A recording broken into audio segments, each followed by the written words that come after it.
Bismillah. Assalamualaikum warahmatullahi wabarakatuh. Alhamdulillahi rabbil alamin. Wa bihi nasta'in ala umuri dunya wad din. Wassalatu wassalamu ala ashrafil anbiya wal mursalin wa ala alihi wa ashabihi ajma'in wattabi'ina lahum bi ihsanin ila yaumiddin. Amma ba'du. Fattaqullaha ayyuhal muslimun. فإنه قد فاز المتقون يا أيها الذين آمنوا اتقوا الله حق تقاته ولا تموتن إلا وأنتم مسلمون. معاشر الحاضرين والحاضرات والمستمعين والمستمعات والمشاهدين والمشاهدات رحمني الله وإياكم. Alhamdulillah, di subuh ini kita kembali diizin Allah Subhanahu wa taala untuk menjadi tamu di antara tamu-tamunya. Mudah-mudahan segala apa yang kita amalkan Allah terima dan beri pahala yang dilipat gandakan. Dan semoga segala dosa dan kesalahan Allah pun memberikan maaf dan ampunan. Ma'asyiral hadirin wal hadirat wal mustami'in wal mustami'at wal musyahidin wal musyahidat, salawat dan salam kepada baginda Rasulullah sallallahu alaihi wasallam. Kita berkumpul pada pagi ini lepas subuh sampai menjelang syuruk nanti dalam rangka mempelajari dan mudah-mudahan memahami serta mengikuti apa yang telah diwariskan oleh Nabi alaihi salatu wassalam. Di antaranya melalui kitab Al-Imam Al-Bukhari rahimahullah, Al-Adabu Al-Mufrad. Kaum muslimin dan muslimat dirahmati Allah. Kita sampai pada bab yang ke-170. Alhamdulillah, ada banyak adab yang kita pelajari. Mudah-mudahan semakin tinggi adab dan budi. Qala rahimahullah, babu mu'anaqatis sabih atau babun mu'anaqatu as-sabih. Bab tentang memeluk anak kecil. Subhanallah. Bab tentang memeluk anak kecil.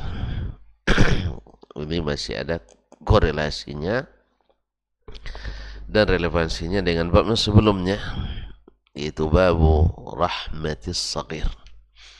Bab tentang kasih sayang kepada anak kecil. Tapi Imam Al-Bukhari sengaja mengkhususkan bab ini dengan bab al-mu'anaqah, karena sayang bisa saja diartikan dengan memberikan nafkah, memberikan belanja, kemudian melindunginya dari hal yang berbahaya.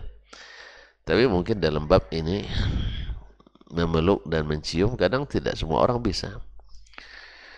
Seperti Aqra' ibn Habis yang datang melihat Nabi sallallahu alaihi wasallam menciumi cucunya atau anaknya, lalu dia bilang, ataf'alu hadha ya Rasulullah, ana indi ashratun minal aulad ma qabbaltu ahada minhum.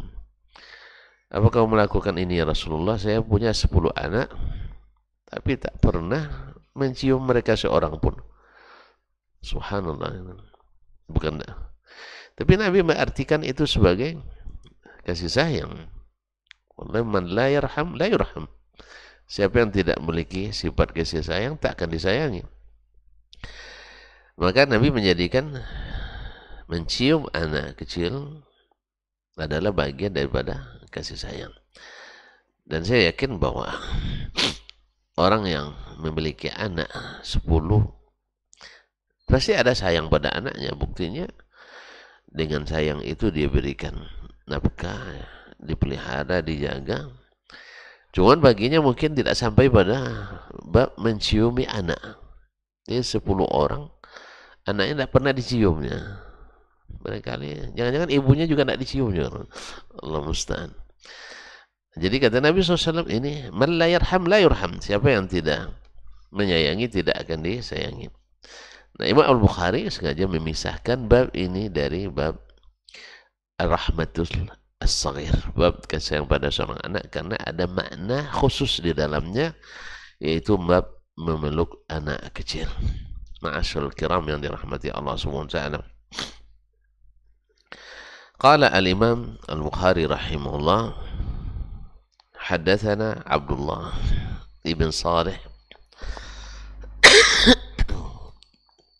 qala haddatsana Muawiyah ibn Salih an Rashid ibn Sa'ad an Ya'la ibn Murrah annahu qala kharajna ma'a an-nabiy sallallahu alaihi wasallam wa du'ina ila ta'am فإذا حسين يلعب في الطريق فأسرع النبي صلى الله عليه وسلم أمام القوم ثم بسط يديه فجعل يمر مرة ها هنا ومرة ها هنا يضاحكه حتى أخذه فجعل إحدى يديه في ذقنه أو في ذقنه والأخرى في رأسه ثم اعتنقه فقبله ثم قال النبي صلى الله عليه وسلم حسين مني وأنا منه أحب الله من أحب الحسن والحسين سبطان من الأسباط. وأخرجه أيضا المصنف في الأدب الكبير في التاريخ الكبير والترمذي وابن ماجه. نعم. Dan berkata Imam Al-Bukhari rahimahullah, hadatsana Abdullah bin Salih, telah menceritakan kepada kami Abdullah bin Salih ibn Muhammad bin Muslim Al-Juhani, Abu Salih Al-Misri, dikenal dengan Katibul Laits, Katibu Al-Laits, wa huwa saduq. Qala hadatsana Muawiyah ibn Salih, telah menceritakan kepada kami Muawiyah ibn Salih Al-Misri, وهو أيضا صدوق عن راشد ابن سعد dari راشد ابن سعد أن يعلى ابن مرة dari يعلى ابن مرة المدني أنه قال, dia berkata, خرجنا مع النبي صلى الله عليه وسلم, kami keluar bersama Nabi sallallahu alaihi wasallam, artinya berjalan di luar, wa du'ina ila ta'am, yaitu diundang untuk makan. Subhanallah ya, diundang bersama Nabi SAW untuk makan. Ini dekat dengan Nabi, diundang Nabi, tak bawa kita sekali. Subhanallah, diundang untuk makan. Nah, fa'idha Husainun, ketika berjalan itu, tiba-tiba dilihatnya Husain yal'abu fit tariq. Husain sedang main-main di jalan. Nampak oleh Nabi SAW Husain sedang main di jalan. Ya kalau dulu kan jalan tidak banyak, tidak pakai mobil sana kan, di jalan. Main di jalan.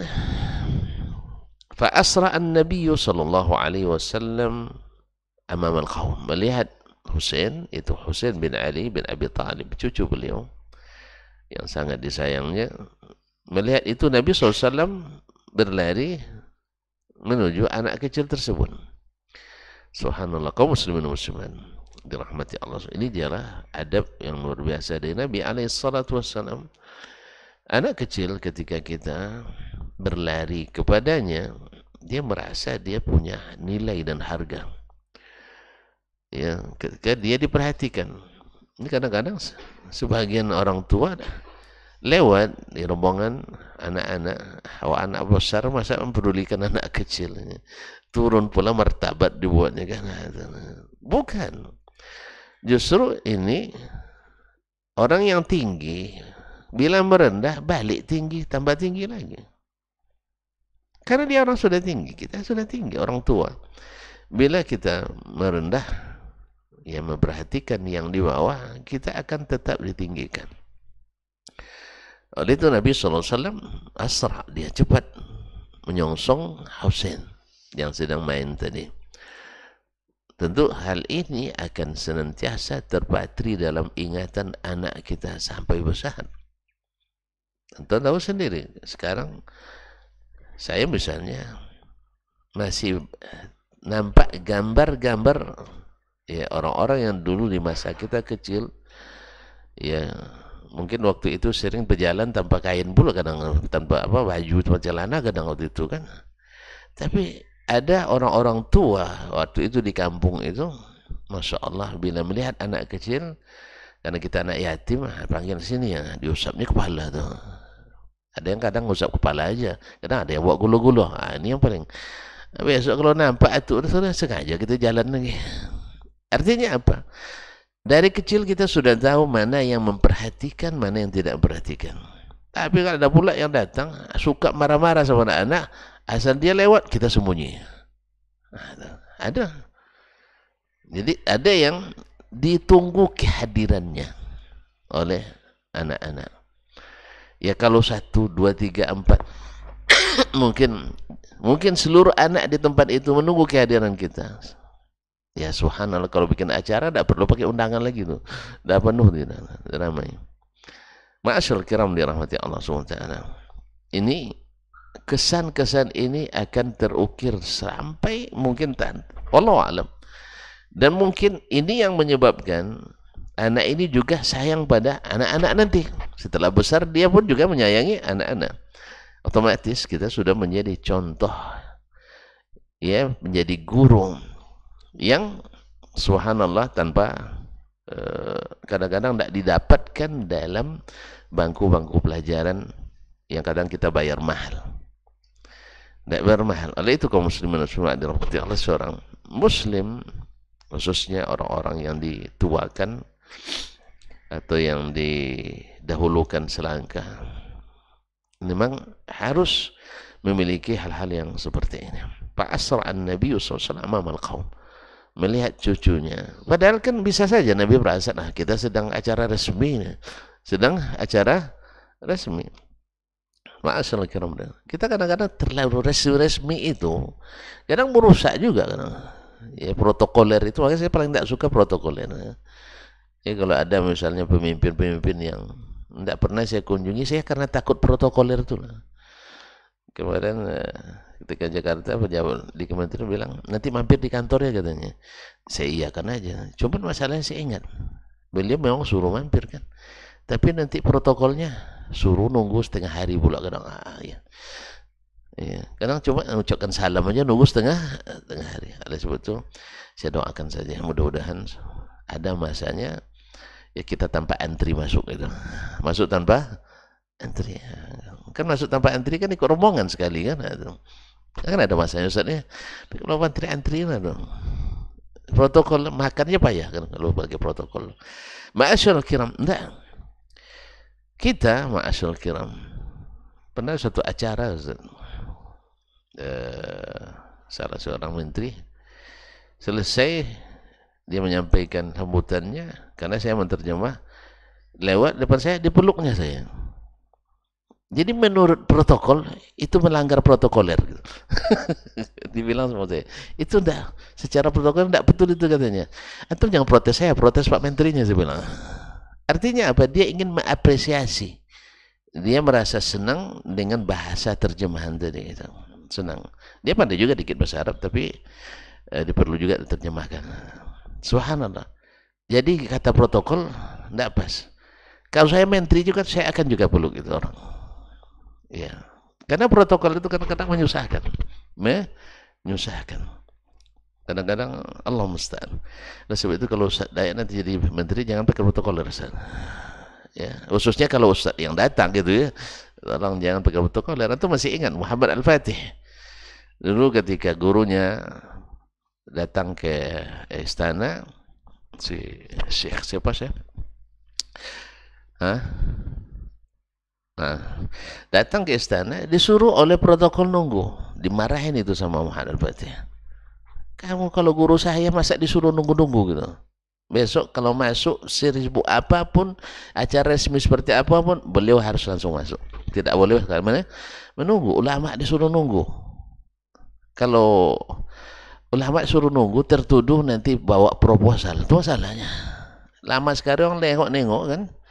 Wih, ada Ustaz Dasman di sini, pasti bawa proposal. Wah, proposal. Karena awak nak salam aja sedang ya kan. Atau nak nyampaikan sebuah ide dan usulan misalnya. Nah, misalnya tempat-tempat pariwisata kalau bisa, ya para penguasa ini mengaturnya, meminimalisir terjadinya kemaksiatan. Menghilangkan mungkin tidak bisa, meminimalisir. Ya. Misalnya katanya begitu, tapi ketika orang lihat, karena rata-rata ada bawa proposal, bawa proyek, dikiranya juga Ustaz main proyek. Nah, akhirnya itulah, awak tertuduh berduit, rupanya hanya tertuduh aja, Allah musta'an. Ma'asyil kiram doa. Jadi Nabi SAW, walaupun bersama para sahabatnya, ya istilahnya dengan rombongan orang-orang besar, tapi beliau juga memperhatikan anak kecil. Fa'asra'a ilaihin Nabi amamal qaum. Nabi berjalan lebih cepat di depan kaum itu. Thumma basata yadayhi. Lalu Nabi membentangkan tangannya begini. Ini adalah cara orang-orang tua bermain dengan anak-anak. Seolah-olah dia kadang kamu tidak bisa lewat, gitu. Dihambat gitu ya. Masih ingat waktu kecil gitu kan? Diginikan sama orang tua kan senang gitu itu. Ini biasa, ini ada cara yang sering dilakukan orang tua, sengaja membentangkan tangannya seolah-olah kamu tidak bisa lewat di sini. Makanya anak kecil merasa senang dicandai dengan seperti itu. Kamu tidak bisa lewat, kamu tidak bisa lewat.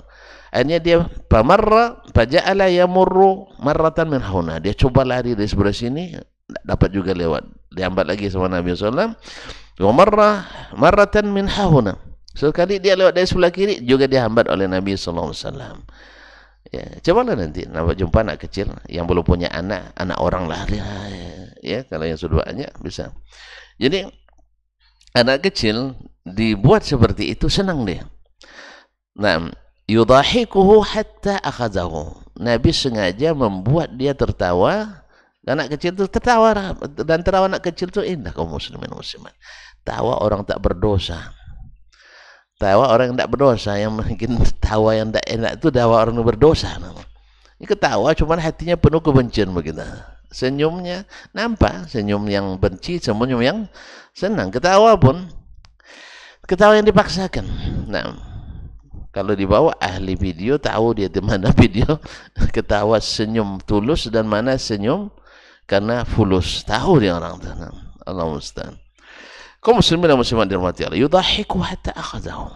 Dia sengaja membuat anak kecil itu tertawa sampai beliau memegangnya. Faja'ala ihda yadayhi bi dhaqanihi.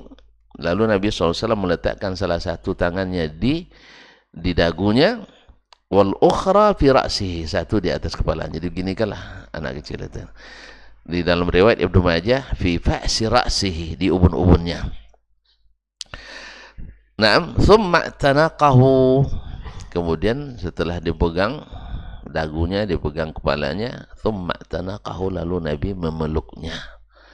Masya Allah, tabarakallah. Thumma tanaqahu faqabbalahu, memeluk dan menciuminya. Ini bab subhanallah yang dengannya Imam Al-Bukhari memasukkan hadis ini ke dalam ke dalam bab ini. Yani thumma tanaqahu, lalu dia memeluk. Ma'asyarul kiram dirahmati Allah, pelukan terhadap anak itu banyak artinya, ya, tanda kita itu sayang jelas. Kedua, akan membuat anak itu merasakan tentram, nyaman. Bahkan di saat anak demam panas misalnya, ada yang mengajarkan saya dulu di Madinah, orang tenaga kerja kita juga. Jadi obatnya tidak perlu paracetamol, Ustaz, katanya. Saya kalau anak saya sakit, saya dibuka baju anak itu, dipeluk. Nah, dan itu banyak membantu untuk menurunkan panas itu. Istilahnya transfer panas. Saya tidak tahu pakai lemu-lemu, saya tidak tahu. Jelas dia bilang enggak pakai apa-apa, hanya Itu hanya terapi biasa. Artinya kita ketika dalam keadaan bersedih, ketika dalam keadaan gundah, dalam keadaan pikiran kacau, lalu dipeluk oleh seseorang. Tentu kan lihat sekarang, antum misalnya mengunjungi orang yang dapat musibah. Musibah datang, disalami, dipeluk, dikusuk punggungnya. Ada rasa ketenangan dan ketentraman di dalam. Beda kalau hanya dengan sekedar pejabat tangan. Itu pun sudah ada pengaruhnya. Tapi kalau dipeluk lagi, dikusuk punggungnya, apalagi masukkan amplop di sakunya, itu lebih sangat beda lagi. Ya, sabar ya, ya sabar. Mudah-mudahan Allah ganti dengan yang lebih baik. Ya maksud ganti lebih baik bukan hanya ganti kalau menanti istrinya ganti dengan apa, bukan, ganti dengan pahala, ganti dengan surga, ganti dengan rasa hati yang tetap bersyukur dalam segala keadaan. Nah, ini dipeluk oleh Nabi SAW. Ini yang akan diceritakan nanti oleh Husain setelah dia dewasa, ya, dan ini akan dilakukannya nanti pada anak-anaknya dan anak kecil setelah dia dewasa. Nah, faqabbalahu. Jadi pelukan itu menandakan ketentraman, membuktikan cinta. Makanya kaum muslimin dan muslimat, orang ketika menghibur, ya, apalagi suami dan istri, menghibur suami, menghibur istri, istri menghibur suami, memeluk itu adalah salah satu cara terbaik. Cara terbaik untuk menenangkan, menenteramkan.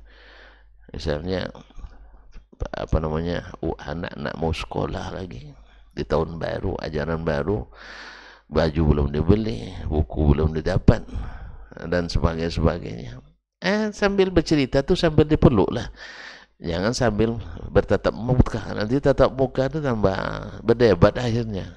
Jadi sambil berpelukan, bercerita. Dan itu pun sudah menenteramkan sambil dibeli-beli, paham lah tuh lagi lah. Ini menenteramkan. Maka pelukan sangat memiliki makna yang mungkin Ustaz Hidayat lebih paham nih masalah ini, ya, untuk pendidikan anak dan istri Ustaz, ya. Nah, thumma qala Nabi SAW, kemudian Nabi SAW mengatakan, Husainun minni. Subhanallah, ditambah lagi, dibawa bermain, dicandain, kemudian dipeluk, dicium, sekarang diangkat di depan orang ramai. Husain minni, ini Husain nih bagian dari saya. Masyaallah kiram. Kita kalau ini juga adab yang sering juga kita terlupakan ketika kita berteman, apalagi kita orang yang banyak kepada kita orang segan. Lalu kita ada teman bertemu dengan orang yang mungkin lebih dari kita atau sepahaman dengan kita, yang di samping kita, yang ikut dengan kita mungkin saja, ya, kalau antum pejabat mungkin stafnya, kalau antum seorang dosen mungkin muridnya, atau seorang pekerja mungkin ini asistennya dan sebagainya. Yang di hadapan kita bisa saja orangnya tidak respect, tidak familiar, tidak respon. Dia lebih kepada muamalah, interaksinya apa namanya, profit non profit yang dipikirnya, kadang menguntungkan atau tidak menguntungkan, sehingga antum dengan dia menyapa antum dengan hangat, tapi orang di samping tidak dia pedulikan. Ya, lalu Nabi ajarkan di sini, ya, tunjukkan ini. Misalnya kalau meminjam Profesor Imam Suprayogo dulu, rektor UIN Malang tuh, dia mengangkat anak buahnya, subhanallah, sangat-sangat ini punya berprestasi. Misalnya cleaning service di kantornya, office boy-nya, cleaning service-nya, nanti kalau orang tanya kamu kerja di mana, bilang saya asisten rektor. Tentu akan beda bunyinya dengan tukang bersih-bersih kan beda tuh. Padahal dia memang kerjanya cleaning service di kantor rektorat. Tapi rektornya bilang, itu kami dalam apa dulu pertemuan di Malang waktu itu, bilang, kamu itu asisten rektor. Asisten apa artinya? Hah? Pembantu. Sebenarnya pembantu. Ketika disebut asisten tinggi gajinya. Tapi bilang bahasa Indonesia turun harganya. Itulah kita, orang kita ini lebih bangga bahasa asing daripada bahasa kita. Coba bilang, air putih gratis. Antum tanyalah, air putihnya dikasih segelas penuh, ketika datang ke kasir berapa? Gratis Pak katanya, ya kan? Tapi antum bilang mineral water, sudah jadi mineral water, sudah air mineral, harganya naik. Apalagi kalau sudah di hotel pula, pakai istilah cold mineral water misalnya, dingin, naik harganya. Ini gara-gara bahasa berubah makna, berubah gaji. Makanya nanti antum lamar jadi asisten rumah tangga, ART. Itu pasti gajinya lebih tinggi daripada babu atau ini. Jadi bilangnya nanti kamu kalau ditanya kerja di mana, bilang asisten rektor. Bilang kerja di UIN, rektor. Kemudian kerjanya apa? Asisten rektor UIN Malang. Lalu dia bilang pekerja, saya kan tidak asisten Bapak, Pak. Ya kamu kan asisten saya bagian makan siang, katanya. Rupanya beliau makan siang ada jatah dari kampus terus, tapi beliau karena rumahnya dekat dan memang sangat senang makan dengan istrinya. Akhirnya dia pulang, makan siangnya diserahkan ke asisten tadi. Jadi cleaning service itu yang makan jatah rektor itu. Awak mau juga jadi itu. Makan awak CS tapi makanan hidangan rektor. Dia makan. Jadi kamu kan asisten saya bagian makan siang. Sebab kalau kamu tidak makan itu terbuang, nanti mubazir. Subhanallah. Ini apa? Ini tanda orang menjiwai, ya, ketika memiliki pekerja. Bekerja itu kalau kita bukan bosnya yang ngangkat, tidak akan ada yang ngangkat. Bukan begitu kan, anak buah kalau bukan kepalanya yang ngangkat, tidak akan ada yang terangkat. Subhanallah. Ini adab-adab yang kadang-kadang luput dari perhatian kita. Apalagi anak-anak kecil. Apalagi anak-anak kecil. Antum berjalan, ya, tiba-tiba datang keponakan antum. Saya dengan Ustaz Dayat misalnya. Ustaz Dayat kadang-kadang karena sibuk melayani kita bicara, dia tidak peduli dengan anak kecil ini. Tapi ketika saya kenalkan, Ustaz, ini keponakan saya ini, umurnya sekian, kemarin juara umum, langsung keluar dompet Ustaz Dayat tuh. Oh iya ya katanya, tadi disapa pun tidak, sekarang keluar ini hadiah. Keluar dompetnya. Ternyata uangnya, uang apa pula? Uang mainan. Jadilah uang mainan. Ada perhatian. Ya, ini jarang. Saya juga pernah mengalami hal yang seperti ini dari seorang imam Masjid Nabawi, si Salah bin Muhammad Al-Budair, subhanallah, dan termasuk juga Syekh Abdul Muhsin Al-Qasim, dan masih banyak yang lain, tapi ini yang paling saya ingat saat ini. Waktu itu ada kasus yang melibatkan salah seorang TKW, jadi minta saya untuk menjadi penterjemahnya. Subhanallah, beliau memang patut jadi imam, patut jadi dai, patut jadi qudwah. Apa sebab? Dalam beberapa momen saya uji betul. Saya bukan menguji, artinya teruji. Itu aja, teruji secara, bukan sengaja saya. Tapi saya memperhatikan. Pertama di antaranya, ketika saya sedang di samping beliau di kantornya menunggu sidang, masuk seorang pejabat tinggi kantor gubernur Madinah. Biasalah yang namanya pejabat, biasanya ketemunya juga pejabat gitu. Dan karena memang orang Indonesia di Arab Saudi itu konotasinya mesti sopir. Salah orang kita juga diutus ke sana banyak sopir gitu. Jadi karena saya dikira sopirnya Syekh. Jadi sopirnya Syekh, jadi orang tuh salam sama Syekh, saya sama saya tidak salam gitu. Untung saya sudah tidak ngulurkan tangan gitu. Ya saya tahu diri juga lah. Orang dianggapnya sopir kan. Tapi Syekh subhanallah tidak membiarkan momen ini lewat kecuali mengangkat saya. Jadi dibilang, ada dokter, padahal lu dokter lagi, ini dokter Desmond Yahya Ma'ali, Yusaiduna, dia membantu kita. Baru orang tulurkan tangan. Kalau enggak tadi, sudahlah enggak disalami, bicara pun enggak diajak gitu. Nengok pun enggak barangkali. Tapi dengan demikian, orang tuh jadi respon dengan kita, sampai nanya pula itu. Sampai pula nanya, akhirnya bisa datang TKW katanya. Kalau di Sumatera nggak ada saat ini saya bilang. Karena orang Sumatera kan jarang jarang yang datang ke sini. Kecuali yang tenaga profesional ada. Tapi kalau untuk asisten rumah tangga kayaknya jarang yang dari kita. Dan mungkin lebih bagus tidak. Nah, lebih bagus tidak. Karena mereka walaupun orang Islam negeri kita musafir, wanita musafir itu berbahaya. Apalagi kalau kayak Taiwan, Hong Kong, Singapura dan sebagainya, lebih berbahaya lagi. Cuman kita selalu ya yang namanya berita. Nah, Allah musta'an. Ini di antara beliau. Beliau juga bila sudah memanggil kita. Ini juga subhanallah tidak semua orang bisa. Bila sudah memanggil kita, walaupun tidak jadi sidang, Masya Allah, beliau sudah menghitung kehadiran.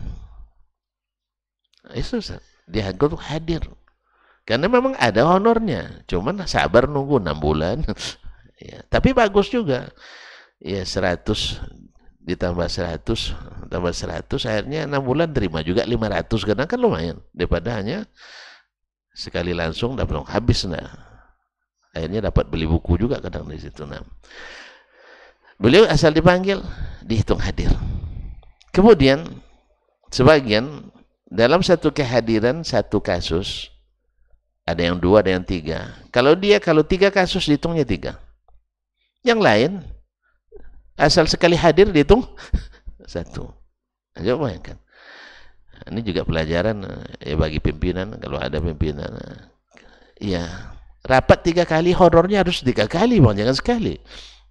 Kalau ada rapat yang di luar tupoksi, ini kadang-kadang tidak terpikir. Ada suatu kesempatan rapat 3 hari 4 malam, atau 4 hari, iya 4 hari 4 malam.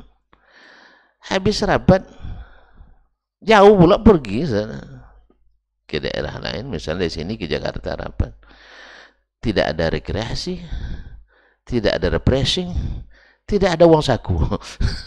Nah, bagi saya ini saya tidak terbiasa seperti ini. Kaum muslimin dan muslimat dirahmati Allah. Bagaimanapun rapat itu lebih berat daripada bawa cangkul. Antum tahu, karena saya mencangkul sering. Ya kadang-kadang tercangkul padinya.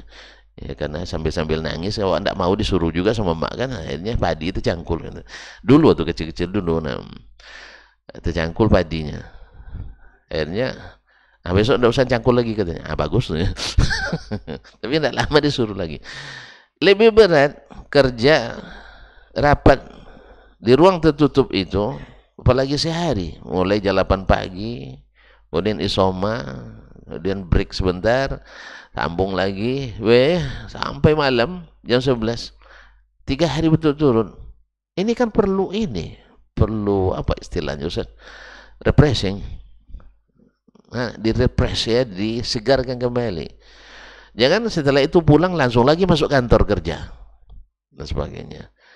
Nah, kemudian pulang tiba-tiba diperiksa tes dompet sama istri kosong.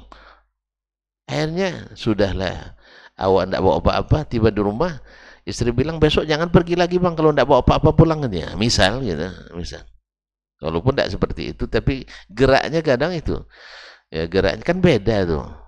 Beda antara yang bawa yang merah-merah di dompet habis pergi dengan yang kosong, ekspresinya pasti beda. Tentu tahu sendiri lah, masa tidak tahu ya, tidak akan mungkin saya tunjukkan pula. Gayanya beda-beda,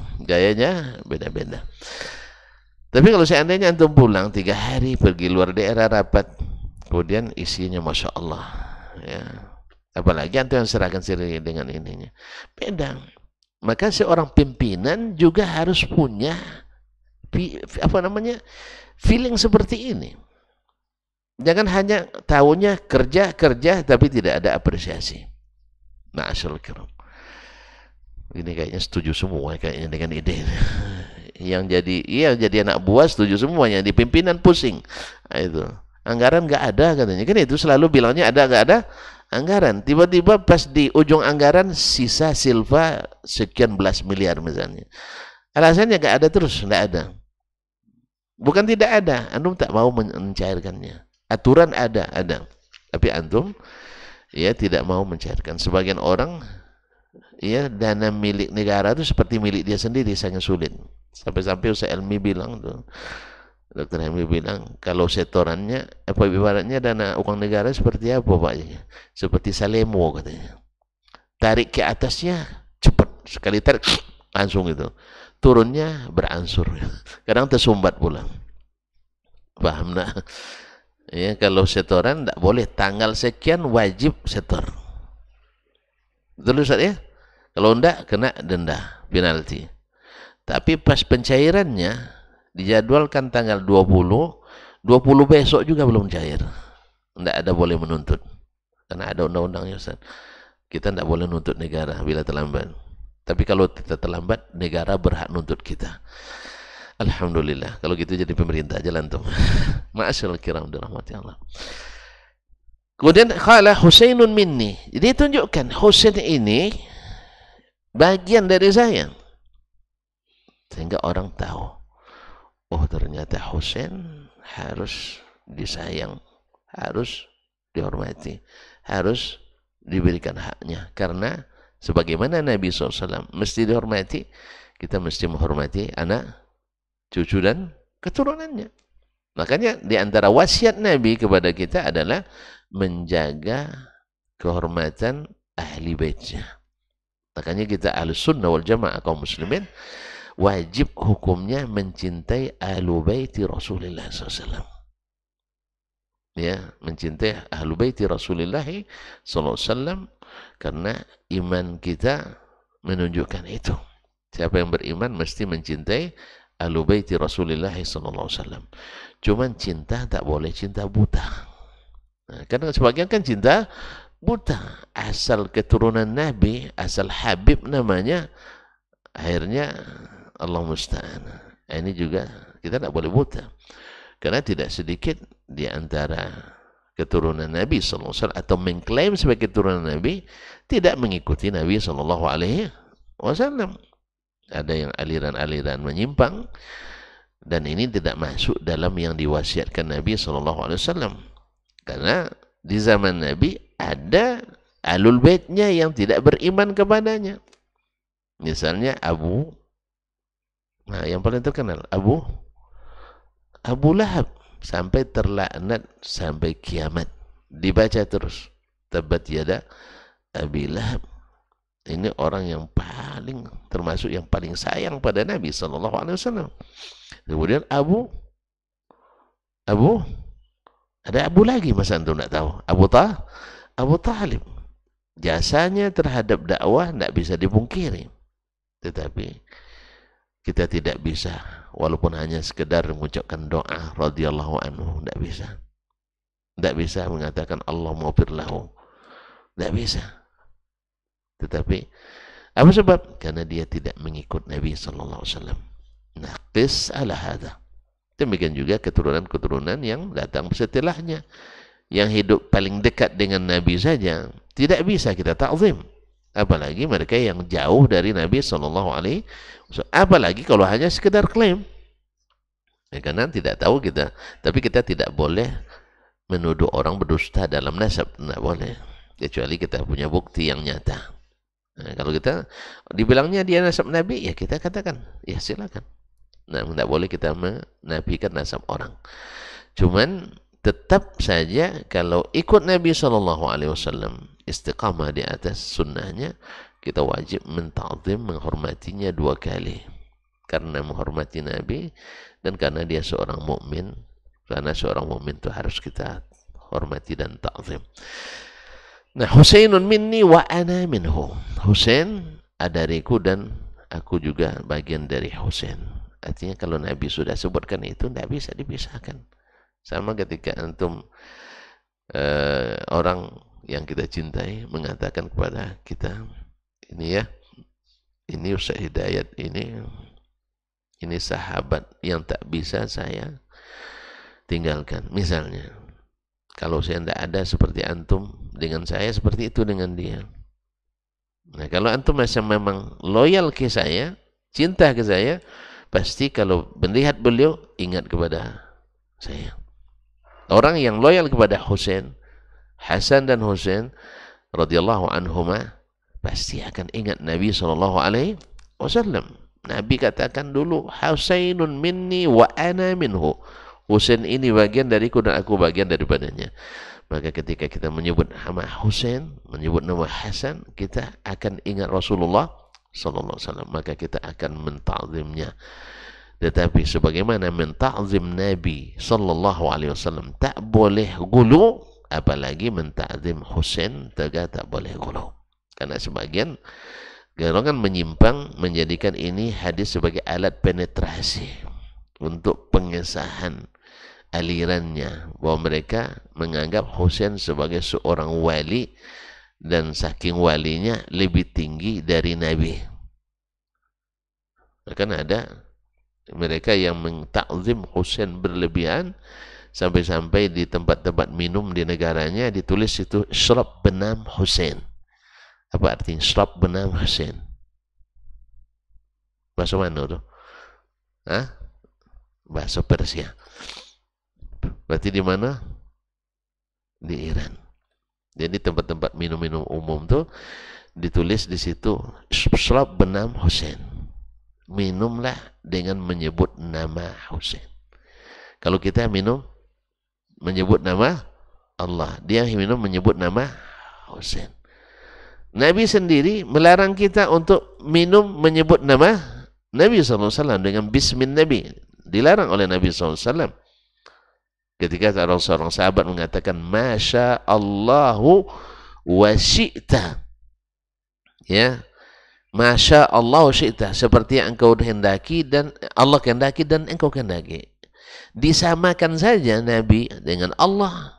Ya, engkau kehendaki, Allah kehendaki dan engkau kehendaki. Kan setelah Allah dia sebut. Kata Nabi SAW, Aturidu an taja'alani lillahi niddan. Kamu nak menjadikan saya tandingan bagi Allah SWT? Maka إذا قال أحدكم لا يقول أحدكم ما شاء الله وشئت ولكن قال ما شاء الله ثم شئت. Jelas? Makanya kita selalu mengatakan jangan tersinggung pula nanti. Ya, program ini alhamdulillah dengan izin Allah, kemudian atas saran Bapak Wali Kota, tersinggung Wali Kota, kemudian katanya dilambatkannya kita. Nah, itulah iman. Karena memang wali kota sendiri, kalau Allah tak kehendaki, tidak bisa dia mewarakan. Gubernur, presiden. Jadi, berkat rahmat Allah yang Maha Esa. Kan di Muqaddimah kan ada itu. Undang 45. Berkat rahmat Allah yang Maha Esa. Lupa menghapusnya. Tidak pakai Tuhannya. Memang Allah memang. Berkat rahmat Allah yang Maha Esa. Hah? Jadi subhanallah, berkat rahmat Allah. Kemudian baru perjuangan para pahlawan dan para syuhada. Dengan Nabi saja tidak boleh kita bilang berkat rahmat Allah dan Nabi SAW, tidak boleh. Tapi berkat rahmat Allah, kemudian dakwah Nabi, kita menikmati Islam dan iman ini. Oleh sebab itu kaum muslimin dan muslimat dirahmati Allah, menjadikan hadis ini sebagai penetrasi pengesahan aliran menyimpang, itu adalah bentuk penyimpangan. Betul, Husain minni wa ana minhu. Wajib kita menghormati karena menghormati Nabi SAW, tapi tidak boleh mengkultuskannya, karena jangankan mengkultuskannya, mengkultuskan Nabi sendiri tidak dibenarkan. Tapi mereka sampai mengatakan, inna li a'immatina maqaman la yablughuhu nabiyyun mursal wala malakun muqarram. Imam-imam kita, maksudnya imam yang 12, mulai dari Ali bin Abi Thalib, Husain, kemudian anak keturunan Husain sampai kepada Muhammad bin Hasan al-Askari, yang disebut sebagai Al-Mahdi Al-Muntadhar, mereka punya kedudukan yang tidak didapat oleh Nabi yang diutus dan tidak pula oleh malaikat yang dekat dengan Allah. Ini kan wulu Nabi saja tidak sampai derajatnya ke situ. Oleh itu kaum muslimin dan muslimat dirahmati Allah SWT, Nabi menyampaikan ini dalam bab adab anak kecil, walaupun masih anak-anak, patut untuk kita sanjung. Karena memang anak kecil tuh memang sukanya disanjung. Kalau kita kalau udah besar, suka juga disanjung rupanya. Awak udah besar kan suka juga disanjung. Cuman yang besar-besar ini jangan terlalu disanjung, nanti riak datang, ujub timbul, akhirnya takabur. Lebih baik yang besar-besar jangan. Yang kecil-kecil diberikan apresiasi. Dan misalnya anak kita misalnya rajin menghafal Quran atau adabnya bagus kepada kawan, kepada orang lebih tua, lalu kita katakan, ini baru anak ayah, misalnya, boleh saja, ini baru anak ayah. Masya Allah, walaupun ayah tidak sampai seperti itu kadang-kadang, ini baru anak ayah, anak bangga, senang dengarnya. Setiap dia buat kebaikan lalu diapresiasi. Ahabballahu man ahabbal hasana wal husain. Semoga Allah mencintai orang yang mencintai Hasan dan Husain. Dan kita katakan kita mencintai Hasan dan Husain sebagaimana mencintai Nabi SAW dan para sahabat yang lain. Beda dengan kalau orang menyimpang, alasan mencintai Hasan dan Husain, bahkan lebih hanya mencintai Husain saja, karena keturunan Hasan tidak masuk, yang masuk hanya keturunan Husain saja. Ya, Hasan tidak, padahal Hasan lebih tua dari Husain. Bahkan Ahlus Sunnah mengatakan Hasan lebih afdal daripada Husain, karena Hasan pernah jadi khalifah, dan beliaulah yang kata Nabi SAW, inna waladi hadha sayyid, anakku ini pemimpin, aslahallahu bihi baina ta'ifataini minal muslimin. Allah yuslihullah bihi baina ta'ifataini minal muslimin, Allah akan mendamaikan dengannya dua golongan orang Islam yang sedang berselisih. Ini mukjizat Nabi SAW. Terjadilah perselisihan antara pengikut Muawiyah dan Ali bin Abi Talib radhiyallahu anhum ajma'in.